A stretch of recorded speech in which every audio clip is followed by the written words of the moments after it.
ഇന്ന് പത്രവാർത്തകൾ പ്രേക്ഷകരിലേക്ക് എത്തിക്കാൻ ലിജോ വർഗീസാണ് എനിക്കിപ്പോൾ ഉള്ളത്. Lijo, good morning. Good morning Sethu. പത്രങ്ങളിൽ പലതരത്തിലുള്ള വാർത്തകൾ, പ്രത്യേകിച്ച് ശബരിമല സ്ത്രീ പ്രവേശനവുമായി ബന്ധപ്പെട്ട ഹർജി ഇന്ന് സുപ്രീം കോടതി പരിഗണിക്കുമ്പോൾ അത് ഏത് തരത്തിലായിരിക്കും സർക്കാർ അക്കാര്യത്തിൽ നിലപാടെടുക്കുക തുടങ്ങിയ വാർത്തകൾ എല്ലാ പത്രങ്ങളിലുമുണ്ട്. നമുക്ക് കേരള കൗമുദിയിൽ ഇന്നത്തെ ഒന്നാമത്തെ വാർത്തയായി വന്നിരിക്കുന്നത് ജാഗ്രതയോടെ ചുവടുമാറ്റം എന്നുള്ളതാണ്. വാദം കേൾക്കും വരെ നിലപാട് വ്യക്തമാക്കില്ല, തിരഞ്ഞെടുപ്പ് കടന്നു കിട്ടാൻ പഴുതുകൾ തേടും എന്നുള്ളതാണ്. CPM ഇക്കാര്യത്തിൽ എടുക്കുന്ന നിലപാട് എന്തായിരിക്കും എന്നത് വളരെ ശ്രദ്ധേയമായിരിക്കും എന്ന് കേരള കൗമുദി റിപ്പോർട്ട് ചെയ്യുന്നുണ്ട്. ഇന്ന് ഹർജി പരിഗണിക്കുമ്പോൾ സ്ത്രീ പ്രവേശനം അനുവദിക്കാൻ വാദിച്ച ജയദീപ് ഗുപ്ത തന്നെ സർക്കാരിന് വേണ്ടി ഹാജരാകും. 9-അംഗ ബെഞ്ചിന്റെ ആദ്യ സിറ്റിംഗിൽ വാദം കേൾക്കാൻ തീയതി പ്രഖ്യാപനം നടത്തുമ്പോൾ നീട്ടി ചോദിക്കുകയായിരിക്കും മിക്കവാറും ചെയ്യുക എന്നുള്ളതാണ് കേരള കൗമുദി പറയുന്നത്. അഥവാ ബെഞ്ച് വാദത്തിലേക്ക് കടന്നാൽ വിശ്വാസികളുടെ വികാരം സംരക്ഷിക്കണമെന്ന് ദേവസ്വം ബോർഡിനെ കൊണ്ട് പറയിപ്പിക്കും എന്ന കാര്യം കൂടി വെച്ചുകൊണ്ടാണ് കേരള കൗമുദിയിൽ ഈ വാർത്തയുള്ളത്. മറ്റു പത്രങ്ങളിലും ആ വാർത്ത ഇന്ന് ഉണ്ട്. മറ്റൊരു വാർത്ത മാധ്യമം പത്രത്തിൽ കാശില്ല, സ്കൂൾ ഏകീകരണം വെട്ടി ധനവകുപ്പ് എന്നുള്ളതാണ്. നിർദ്ദേശം ഖജനാവിന് താങ്ങാനാവാത്ത സാമ്പത്തിക ബാധ്യത വരുത്തുമെന്ന് വിലയിരുത്തൽ. സംസ്ഥാനത്തെ സ്കൂൾ വിദ്യാഭ്യാസം 1 മുതൽ +2 തലം വരെ ഏകീകരിക്കാനുള്ള ശുപാർശയിലെ പ്രധാന നിർദ്ദേശത്തിന് ധനവകുപ്പിൻ്റെ വെട്ട്.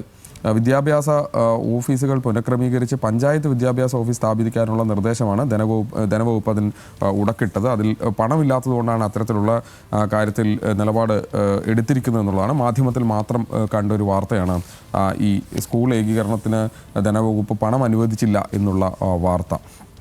മാതൃഭൂമി പത്രത്തിൽ മാളിൽ പോലീസിനുണ്ടായ മർദ്ദനവുമായി ബന്ധപ്പെട്ട വാർത്തയാണ്. തിരിച്ചടിച്ച് തല്ലുകേസ് എന്നുള്ളതാണ് അതിന് ഹെഡ്ലൈൻ കൊടുത്തിരിക്കുന്നത്. നടപടിയെടുക്കാത്തതിൽ പ്രതിഷേധമുയർന്നു, സർക്കാരിനെതിരെ പോലീസ് അസോസിയേഷൻ. ഒടുവിൽ 2 SFI പ്രവർത്തകർ അറസ്റ്റിൽ. അതോടൊപ്പം തന്നെ ജാമ്യമില്ലാ വകുപ്പ് പരിശോധിക്കും, പോലീസിനെതിരെ എടുത്ത ജാമ്യമില്ലാ വകുപ്പ് പരിശോധിക്കും എന്നതടക്കമുള്ള കാര്യങ്ങൾ വെച്ചുകൊണ്ടാണ് ആ വാർത്ത. ഈ വിഷയം കേരളത്തിന് അപമാനമാണ് എന്ന് Sudheer Khan, general secretary Kerala police association പറഞ്ഞിരിക്കുന്നു. പോലീസ് ഉദ്യോഗസ്ഥന് മർദ്ദനമേറ്റത് ജനാധിപത്യ കേരളത്തിന് അപമാനമാണ് എന്നുള്ള കാര്യം കൂടി വെച്ചുകൊണ്ടാണ് ആ വാർത്ത ഇന്ന് മാതൃഭൂമി റിപ്പോർട്ട് ചെയ്തിരിക്കുന്നത്. ചന്ദ്രികയിൽ ഈ വാർത്തയുണ്ട്, അത് കുറേ കൂടി പൊളിറ്റിക്കലാണ് ആ വാർത്ത. പക്ഷേ അതിൻ്റെ ഹെഡ്ലൈൻ വളരെ രസകരമാണ്. ജസ്റ്റ് റിമെമ്പർ ദാറ്റ് എന്നുള്ളതാണ് അതിന് ഹെഡ്ലൈൻ കൊടുത്തിരിക്കുന്നത്. പോലീസുകാരനെതിരെ ജാമ്യമില്ലാ വകുപ്പിട്ട് കേസെടുത്തു, വിവാദമായതോടെ പിൻവലിച്ചു. ഒപ്പമുണ്ടായിരുന്ന സഹോദരിക്കെതിരെയും കേസ്. കമ്മീഷണറിലെ ഡയലോഗ് സാമൂഹ്യ മാധ്യമങ്ങളിൽ സ്റ്റാറ്റസ് ആക്കി പോലീസുകാരുടെ പ്രതിഷേധം. അതാണ് ജസ്റ്റ് റിമെമ്പർ ദാറ്റ് എന്ന വാർത്തയിലൂടെ ചന്ദ്രിക ഇന്ന് പറയാൻ ശ്രമിക്കുന്നത്. മലയാള മനോരമയിലേക്ക് വരുമ്പോൾ അത് അയ്യപ്പ സംഗമവുമായി ബന്ധപ്പെട്ട വാർത്തയാണ്. 1-ാം പേജിൽ ഏറ്റവും പ്രധാനപ്പെട്ട വാർത്തയായി ഇന്ന് മലയാള മനോരമ റിപ്പോർട്ട് ചെയ്യുന്നത്. അയ്യപ്പ സംഗമത്തിൻ്റെ ചെലവ് സർക്കാർ വാദം പൊളിയുന്നു, ഊരാക്കുടുക്ക് എന്നുള്ളതാണ് ഇതിൻ്റെ ഹെഡ്ലൈൻ. യഥാർത്ഥ ചെലവ് എത്ര? തമ്മിൽ ചേരാതെ 3 കണക്കുകൾ. ഊരാളുങ്ങളുടെ GST ഇൻവോയ്സ് 7,11,00,000, ഓഡിറ്റ് റിപ്പോർട്ടിലെ കണക്ക് 6,32,00,000, ദേവസ്വം കമ്മീഷണറുടെ കണക്ക് 4,50,00,000.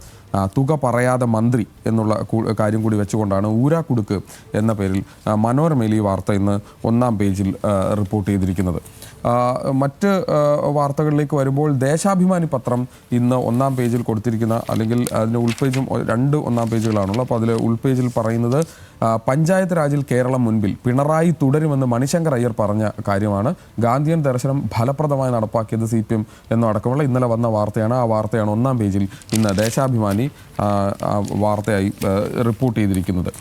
മനോരമയിൽ മറ്റൊരു വാർത്ത കൂടി ഉണ്ട്. അത് പേജ് 7-ലാണ് ആ വാർത്തയുള്ളത്. അത് മറ്റ് ഇംഗ്ലീഷ് പത്രങ്ങളിലൊക്കെ 1-ാം പേജിൽ ഉള്ള ഒരു വാർത്തയാണ്. അതിങ്ങനെയാണ്: വ്യാപാര കരാറുകൾ വൻ നേട്ടമെന്ന് മോദി. കേന്ദ്ര ബജറ്റ് വികസിത രാജ്യമാകാനുള്ള ഇന്ത്യയുടെ തീവ്ര അഭിലാഷം ആണ്. UPA ഭരണകാലത്ത് കെടുകാര്യസ്ഥത ഒന്നും നടന്നില്ല. 38 രാജ്യങ്ങളുമായി വ്യാപാര കരാർ വ്യാപാര ചരിത്രത്തിലെ നാഴികക്കല്ലാണ് എന്ന കാര്യമെല്ലാം പറഞ്ഞുകൊണ്ട് ഇന്നലെ പ്രസ് ട്രസ്റ്റ് ഓഫ് ഇന്ത്യക്ക് നൽകിയ അഭിമുഖമാണ് ആ വാർത്തയാണ് കൊടുത്തിരിക്കുന്നത്. വീഴ്ച മറയ്ക്കാൻ മോദിയുടെ വാചക കസരത്ത് എന്ന് കോൺഗ്രസ് അതിനെതിരെ രംഗത്ത് വന്നിട്ടുണ്ട്. നരേന്ദ്രമോദി PTIക്ക് നൽകിയ അഭിമുഖം ശ്രദ്ധയോടെ എഴുതി തയ്യാറാക്കിയ പ്രചാരണ അഭ്യാസം PR എക്സസൈസ് ആണ് എന്ന് കോൺഗ്രസ്. വ്യാപാര കരാറിൽ അമേരിക്കയ്ക്ക് കീഴടങ്ങിയതിനുള്ള വിമർശനങ്ങൾ കൊണ്ട് പൊറുതുമുട്ടിയ മോദി നടത്തുന്ന വാചക കസർത്ത് മാത്രമാണിതെന്ന് ജനറൽ സെക്രട്ടറി ജയറാം രമേശ് പറഞ്ഞു എന്നുള്ള വാർത്ത 7-ാം പേജിൽ നിന്ന് മാതൃഭൂമിയോട് ഞാൻ നേരത്തെ പറഞ്ഞ പോലെ തന്നെ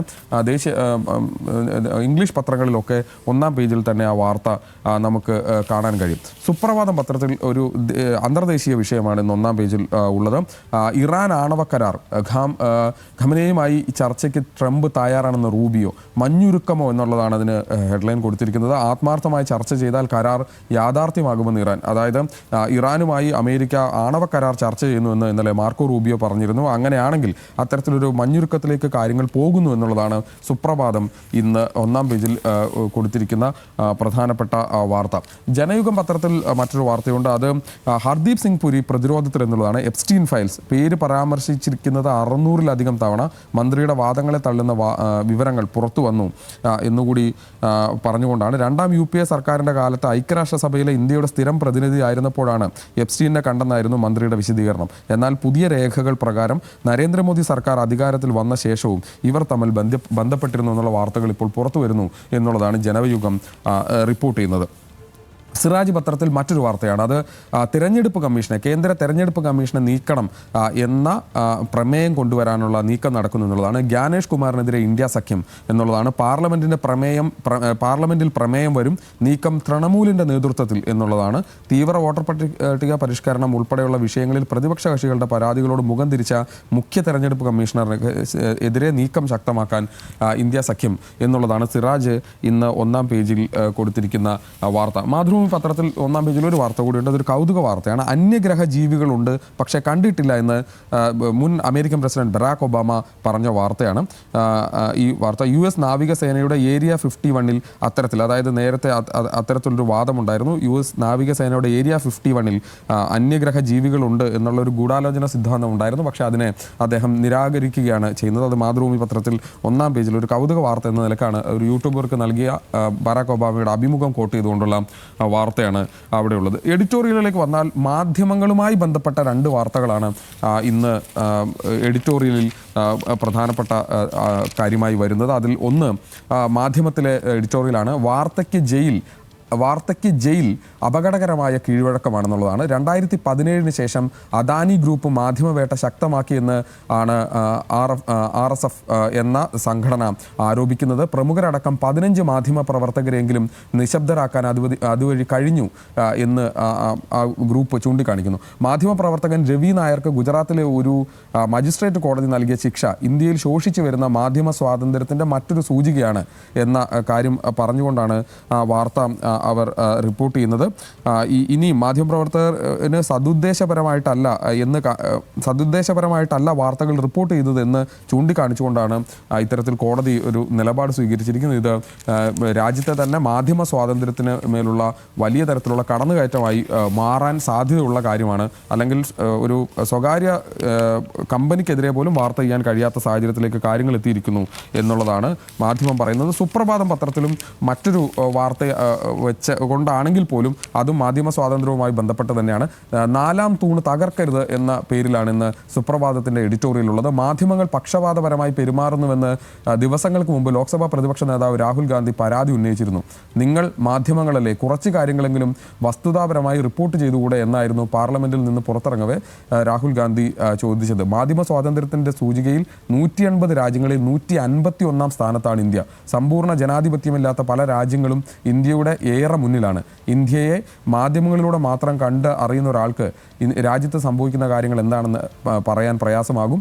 ലോകത്തെ ഞെട്ടിച്ച എപ്സ്റ്റീൻ ഫയൽസിൽ നരേന്ദ്രമോദിയുടെയും അനിൽ അംബാനിയുടെയും കേന്ദ്രമന്ത്രി ഹർദീപ് സിംഗ് പുരിയുടെയും പേരുകൾ ഉയർന്നു വന്നപ്പോൾ ഇന്ത്യൻ മാധ്യമങ്ങളിൽ അത് ചർച്ച പോലും ആയില്ല എന്ന് സുപ്രഭാതം വിമർശിക്കുന്നുണ്ട്. അങ്ങനെ 4-ാം തൂണ് തകർക്കരുത്, അതായത് മാധ്യമങ്ങളൊന്നും പറയാത്ത സാഹചര്യവുമുണ്ട് എന്ന് പറഞ്ഞുകൊണ്ടാണ് സുപ്രഭാതത്തിൻ്റെ ആ എഡിറ്റോറിയലുള്ള. അങ്ങനെ പല പത്രങ്ങളിൽ പലതരത്തിലുള്ള വാർത്തകൾ ആണ് നമുക്കിന്ന് കാണാൻ കഴിയുക. അത് ശബരിമലയുമായി ബന്ധപ്പെട്ടും അല്ലാതെയുമൊക്കെയുള്ള പ്രധാനപ്പെട്ട തലക്കെട്ടുകൾ ഇന്ന് 1-ാം പേജിൽ ഇടം പിടിച്ചിട്ടുണ്ട്. ഇനി തിരിച്ച് സേതുവിലേക്ക്.